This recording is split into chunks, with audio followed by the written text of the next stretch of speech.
Olá pessoal, estamos de volta com o Código da Liderança Internacional. No Código da Liderança passado, nós estávamos em Stuttgart, na Alemanha, entrevistando o Marcos Navarro, como vocês devem ter acompanhado.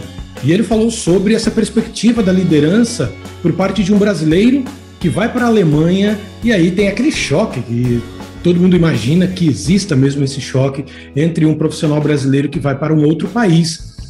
Dessa vez, nós estamos no Canadá, isso mesmo, recebendo o Marcelo Del Padre, que fez o mesmo processo. Ele saiu do Brasil já há bastante tempo e foi com a família para o Canadá. E dessa vez, então, o Marcelo Del Padre vai falar sobre o Código da Liderança na perspectiva dele como brasileiro que chegou no Canadá. Marcelo Del Padre, muito obrigado por você ter aceito o nosso convite, encontrado um espaçozinho na tua agenda corrida para falar sobre o Código da Liderança, desta vez sob a perspectiva de um brasileiro que mora no Canadá. Queria que você se apresentasse, Marcelo, falasse um pouco sobre você, sua família e a sua história aí no Canadá. Ótimo, Danilo. Em primeiro lugar, eu queria te agradecer por essa oportunidade de estar falando com você. É sempre um prazer falar com você como um amigo, como um profissional e ainda mais como entrevistado agora. Então é um peso bastante grande para mim ser entrevistado por uma pessoa que eu admiro muito. Então obrigado pelo convite e espero que a gente possa trocar muitas ideias e nesse debate de Brasil e Canadá seja cada vez mais e mais fortificado, né? Então, como você mesmo disse, Marcelo Del Padre é meu nome. Eu sou administrador de empresas com ênfase em negócios internacionais e a minha paixão pelos negócios internacionais começou justamente com a minha primeira vinda para o Canadá, quando eu tinha 16 anos, fiz um intercâmbio e desde então, de um ano, né, que eu estudei aqui na época, terminei o meu colegial aqui, e aí começou a minha paixão pelo Canadá, né, e também pela globalização, né? Foi a minha primeira viagem internacional com 16 anos, e aí começou a minha paixão pelo Canadá e também pelos negócios internacionais. Então, acabou que essa viagem me guiou, né, de uma maneira ou de outra, tanto para a minha profissão quanto para a minha vida hoje aqui no Canadá.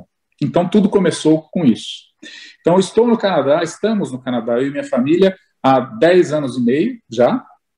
O tempo passa, né? O tempo passa muito rápido. Muito. Então, há 10 anos e meio estamos aqui, em família. 10 anos e meio já no mercado canadense, né? No mercado profissional, né? Aqui no Canadá também. Então, a minha vida profissional foram 25 anos.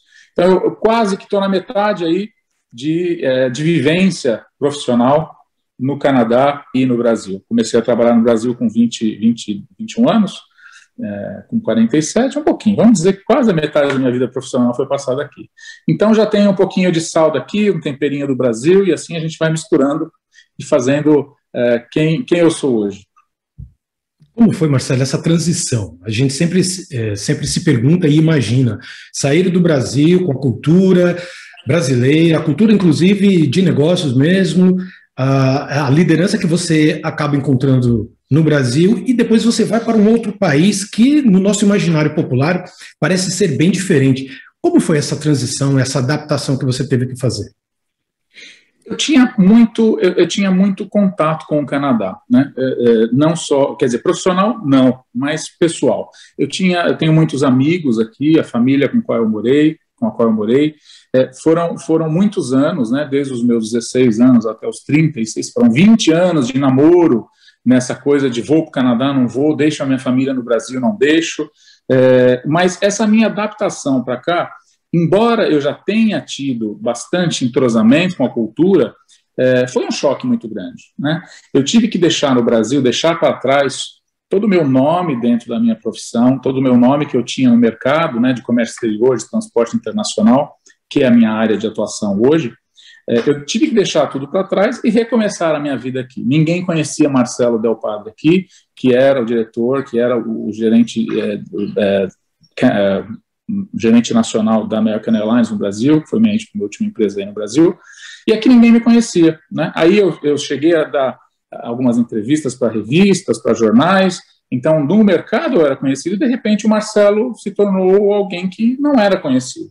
Que no mercado de comércio exterior, aqui, embora seja também um mercado grande, porque o Canadá é um país muito grande, mas é um nicho, não é? As empresas são sempre as mesmas, as pessoas que trabalham são sempre as mesmas, e de repente chega um estranho no ninho, né, querendo fazer o seu espaço dentro do mercado e da indústria de transporte internacional. Então foi um choque, sim, embora já conhecesse a cultura, embora já conhecesse os processos, as línguas, né, que se falam, que eu moro na parte francesa, eu moro na província de Quebec, que é uma província que é francesa aqui no Canadá, e eu já falando inglês e francês, mesmo assim foi um choque muito grande. Um choque basicamente cultural, né? Porque eu acho que a cultura é a base de tudo isso.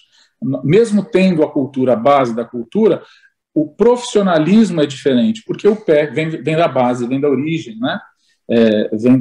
A maneira com que as pessoas lidam, a maneira com que as pessoas agem, a maneira com que as pessoas tomam as suas decisões, a maneira com que as pessoas lideram, são baseadas em fundamentos que originam na formação do caráter da pessoa desde que eles nasceram, né? E é também um mercado muito internacionalizado, eu diria aqui, né? Tanto em Montreal quanto em Toronto, são as maiores cidades aqui do Canadá, existe muita imigração, então existe muita interferência cultural de outros países também.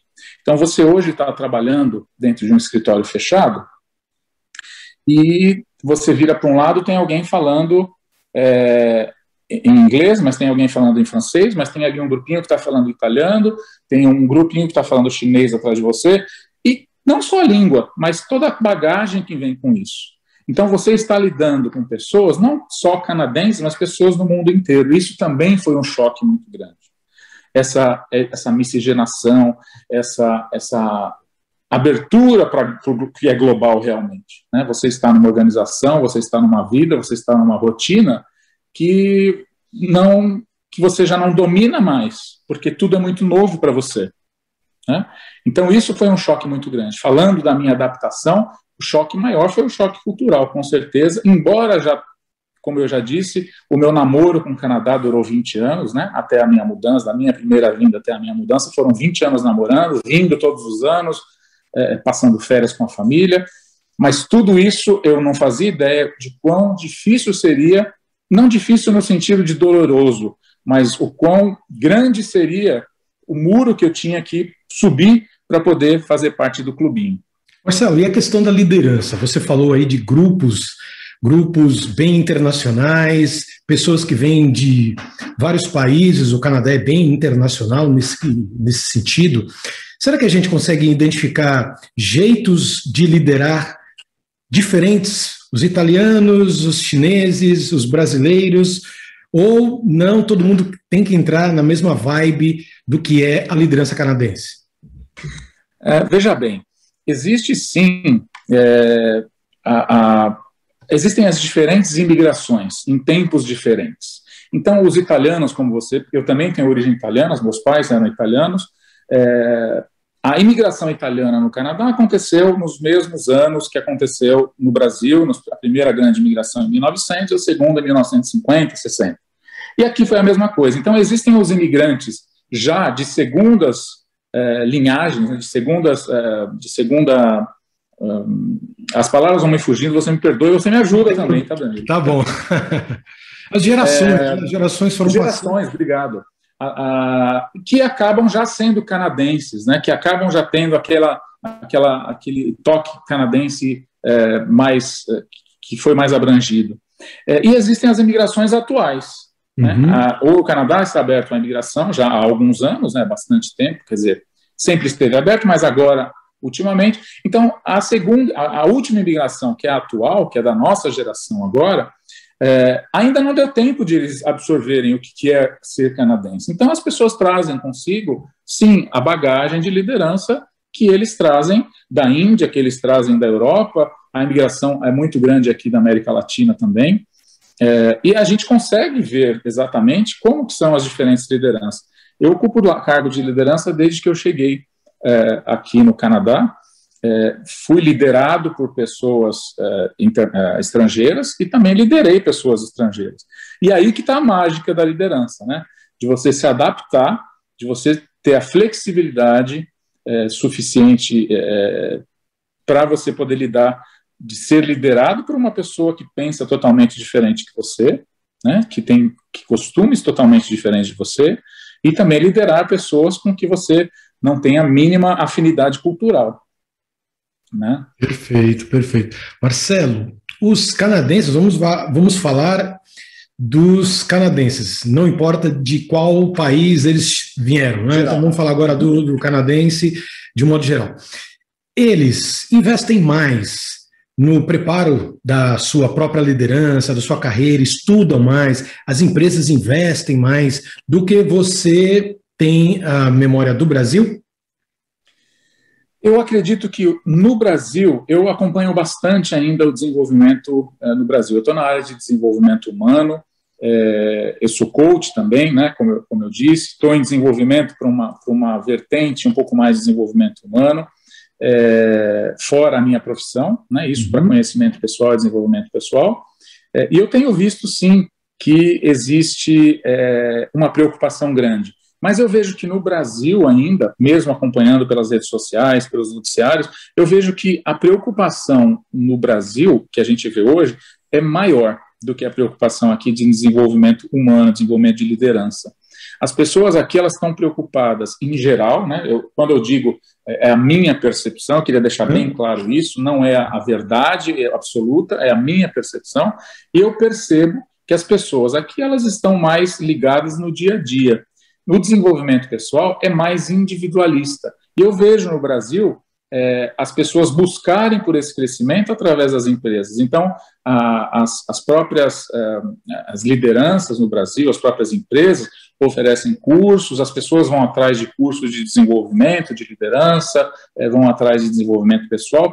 E aqui é uma coisa mais, eu não digo que é mais esquecida, mas ela é um pouquinho mais... meu Deus, a pessoa ela fica mais no cantinho dela, tentando se desenvolver, mas de uma maneira mais quietinha, mas eu não consigo lembrar a palavra. Mas é uma questão de prioridade, né, Marcelo? Como é para nós aqui no Brasil. Exatamente, né? Exatamente. Eu acho que aqui a prioridade, existe uma competitividade muito grande desde o nascimento, desde de quando as crianças começam a formação, né, a formação da individualidade. As crianças são submetidas intensamente, culturalmente, a uma competição maior. Isso gera, obviamente, adultos também mais competitivos, né? Aqui, desde muito crianças, todas as crianças praticamente são expostas a esportes, a competições, as regras, e tudo isso gera, obviamente, adultos também que trazem consigo essa bagagem de crescimento pessoal. Eu vou buscar o meu crescimento, eu vou buscar a minha competitividade, eu vou buscar a minha liderança, mas eu não vejo com tanta fome isso que a gente vê no Brasil, que as pessoas buscam, talvez de uma maneira diferente, o crescimento profissional, mas depois de adulto. Perfeito, perfeito. Marcelo, o que você lembra de pontual que você teve que mudar, assim, radicalmente, do teu jeito de atuação profissional, de liderança daqui do Brasil? Quando você chegou no Canadá, você viu que aquilo ali não tinha jeito de você adaptar, você teve que mudar radicalmente. Você lembra de alguma coisa assim que te impactou? Daniel, você sabe que eu sou, como eu já disse, filho de italianos, nascido no Brasil, mas filho de italianos, e no Brasil a gente sabe essa questão de amizade, essa questão de proximidade, essa questão de amor que a gente tem com os amigos, com as pessoas que a gente trabalha, é muito forte. Muito forte. Isso aqui foi, para mim, um choque muito grande, talvez um dos maiores. Essa questão de eu não poder me tornar amigo próximo com as pessoas com que eu lido todo dia, com que eu trabalho todo dia. Do mesmo no Brasil, a gente... Brasil, né? Exato. No Brasil, a gente acaba se tornando amigo próximo de colegas de trabalho, né? Frequentar a casa do outro, ir para as festas. Exatamente, viajar. Eu me lembro muito bem no Brasil, nas empresas que eu trabalhei, todas as empresas que eu trabalhei, deixei muitos amigos, e arrasto essas amizades até hoje, né? E trago comigo essa amizade próxima de viajar juntos, as famílias viajavam juntas. Me lembro até hoje, trabalhando na última empresa que eu trabalhei no Brasil, que todas as famílias dos meus funcionários, nós éramos talvez umas 10 famílias diferentes, que fomos viajar juntos num determinado momento. Pegamos o avião, fomos juntos para o Rio de Janeiro, passamos lá uns dias no Rio de Janeiro como amigos, as famílias se lidando, né? As famílias se conhecendo mais, vivenciando, né? Isso quando um chamou para ser padrinho e essas coisas. Exatamente, churrasco de final de semana, né? Isso aqui a gente não vê com a mesma intensidade que no Brasil. Temos sim, fazemos amizade, fazemos amigos, mas é uma amizade mais superficial, é uma amizade mais profissional, é um distanciamento. Eu sou amigo, mas eu sou chefe, ou eu sou amigo, eu sou liderado, eu sou líder. Então existe aquela barreira. Então aí foi onde mais pegou para mim, onde mais doeu, porque eu sou uma pessoa muito relacionamento. Eu gosto de me sentir como todo ser humano, né? De me sentir bem, de me sentir em casa, de me sentir querido e também de querer as pessoas. Perfeito. E aqui eu acho que essa foi a grande adaptação para mim, foi ter que lidar com isso, trabalhar, estar num ambiente de trabalho onde eu tenho que separar, de eu ter que ser o líder e terminou às 5 horas, eu vou para casa. No máximo, tomar uma cerveja com o grupo, antes da pandemia, lógico, né? Tomar uma cerveja com o grupo, mas assim, uma coisa extremamente profissional.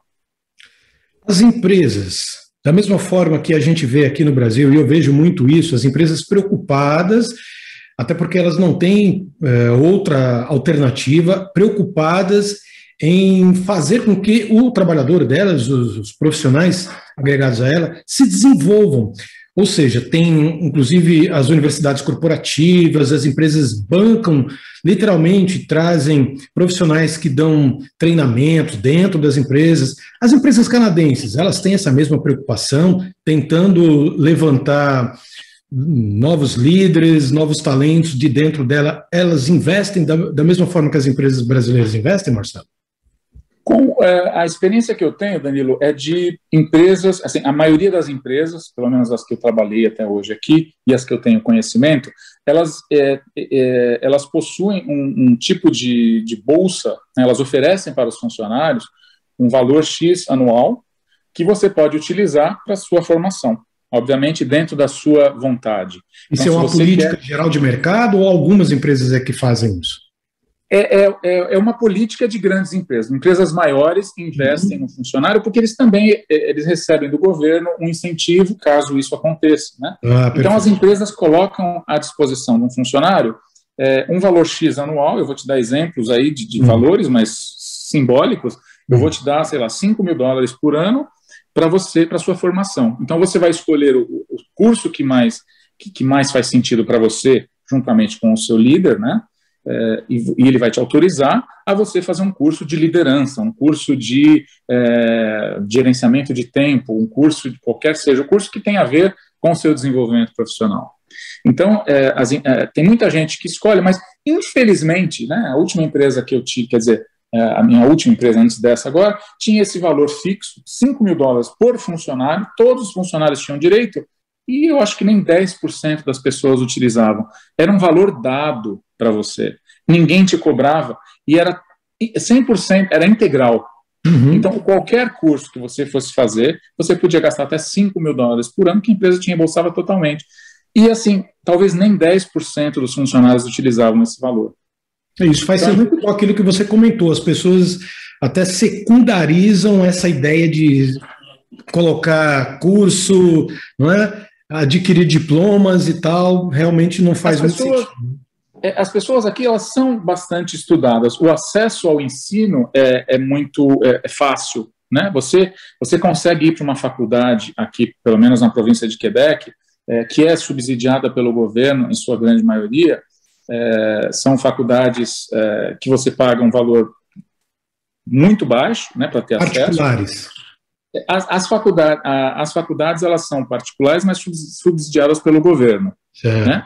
Então, você, sendo um estudante estrangeiro, você vai pagar um valor lá em cima. Né? Sendo um estudante local, né, como os meus filhos agora, que já estão nesse nível universitário, eles pagam um valor bem reduzido, que talvez chegue a 20% do valor que um estudante de fora pague. Então, o acesso à universidade é bastante fácil. Né?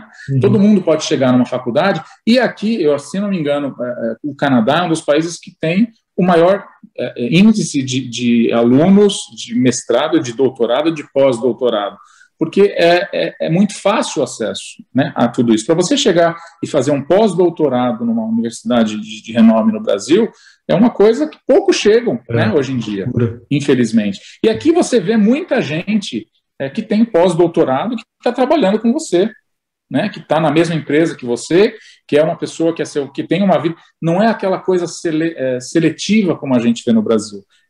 O acesso ao ensino, ele é mais abrangente aqui. Se explica mesmo, então, essa relação aí das pessoas em colocar em segundo plano treinamentos e tal, porque elas já vêm com uma boa bagagem, elas já têm essa boa bagagem intelectual, as empresas têm esse investimento e as pessoas, mesmo assim, colocam isso em segundo, terceiro plano, e ao contrário do Brasil, né?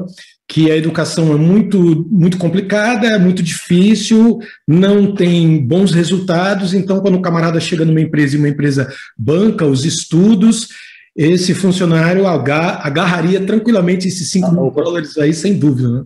Com certeza. É o que eu fiz durante os anos que eu permaneci nessa empresa, eu utilizei esse valor, porque eu sabia que era um valor que se eu não utilizasse, eu ia perder. Então eu utilizei para o meu crescimento, sabendo que era um valor que não ia nem ser me cobrado, né? Então é uma coisa que eu utilizei, porque eu ainda estava com a mentalidade brasileira de querer aproveitar a oportunidade, né? Mas infelizmente poucos aproveitam. É uma boa mentalidade, então, de muitas outras, mas uma boa mentalidade brasileira essa aí. Exatamente, de trazer para cá, e é o que eu fazia com os meus funcionários. Eu via que, na época, Danilo, pouquíssima gente utilizava, então eu tive a ideia de trazer uma das maiores universidades aqui, uma das melhores universidades do Canadá, fiz um acordo com ela aqui diretamente, eu trabalhava na FedEx, né, na época, e o que eu decidi fazer foi trazer essa universidade para dentro da FedEx e ministrar os cursos dentro da FedEx. Legal. Então, eu fechei para todos os meus liderados, nós decidimos juntos quais os cursos que a gente iria fazer durante o ano, e ao invés de fazer com que eles fossem até a universidade veio até nós. Então, nós decidimos fazer curso de vendas, cursos de liderança, e os professores vinham até nós, fazíamos dias específicos para isso, e fizemos a nossa planilha de treinamentos durante o ano inteiro, porque eu queria ver os meus funcionários se desenvolvendo, eu queria ver eu queria poder aprender com os meus funcionários. Né? Como bom líder, a gente quer pessoas com quem a gente possa aprender. A gente quer desenvolver as pessoas para que elas sejam melhores do que a gente. Né? E era esse era o meu objetivo. E durante o tempo que eu fiquei nessa empresa, foi isso que eu fiz. E abria até para outros departamentos. Sabendo que a universidade vinha para o treinamento interno, eu abria para outros departamentos, caso algum outro líder quisesse enviar os funcionários para fazer parte do nosso grupo.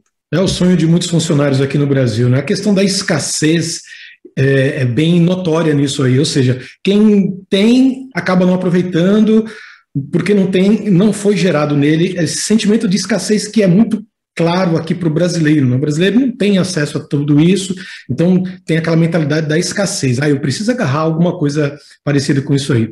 Parabéns, muito bom. Agora, Marcelo, o que os canadenses têm nesse campo que nós estamos aqui de liderança corporativa e tal, o que os canadenses têm a ensinar aos brasileiros? Eu acho que eu já toquei um pouco nesse assunto no início, em outras perguntas que você me fez, a questão da competitividade. Né? Os canadenses, eles trazem consigo já culturalmente essa questão de organização, essa questão de competição, de respeito às regras, né? Eu acho que isso que que nós temos, nós carregamos também culturalmente, o jeitinho brasileiro, né? De conseguir sempre um jeitinho de se dar a volta, é benéfico por muitas vezes, mas por muitas vezes é mal visto também, né? Então, o que nós podemos aprender com eles é exatamente isso, é poder seguir as regras, é poder competir de uma maneira sã, né? De uma maneira que seja positiva,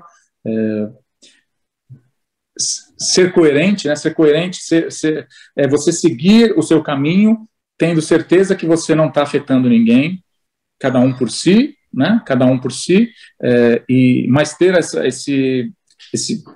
essa sensação de pertencimento, né? De você fazer parte do partido, você pertencer a alguma coisa, você se destacar sem atingir a ninguém. Legal, e essa capacidade do brasileiro ter o jeitinho tão famoso, seria aquilo que nós poderíamos ensinar aos canadenses? Essa flexibilidade?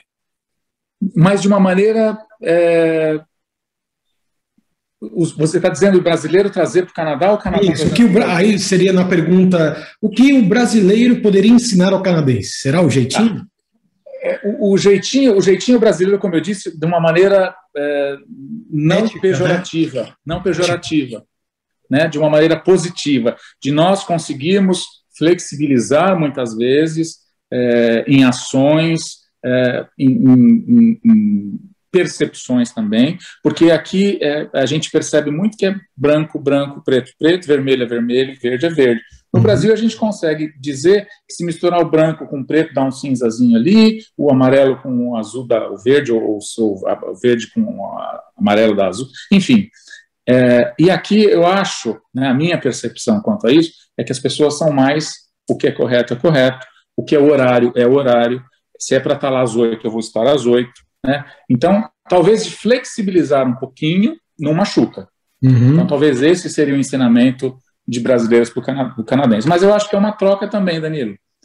Do mesmo jeito que nós podemos ensiná-los o jeitinho brasileiro, eles também têm que ensinar que o jeitinho brasileiro não pode ser utilizado a qualquer momento e sob qualquer efeito, né? Que ele pode ser prejudicial para a gente também. Infelizmente, acaba, aqui no caso do brasileiro, né? Infelizmente, acaba esquecendo-se do conceito da ética, né? Você tem um jeitinho, mas com ética, né?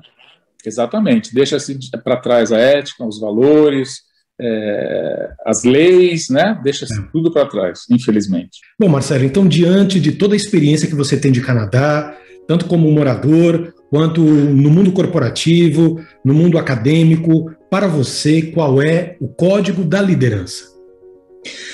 O código da liderança, para mim, Danilo, é parte da vontade do ser humano, né?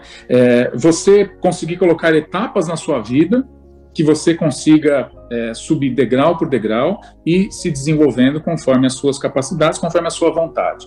Todos nós, seres humanos, somos capazes de nos tornar líderes de acordo com a nossa vontade.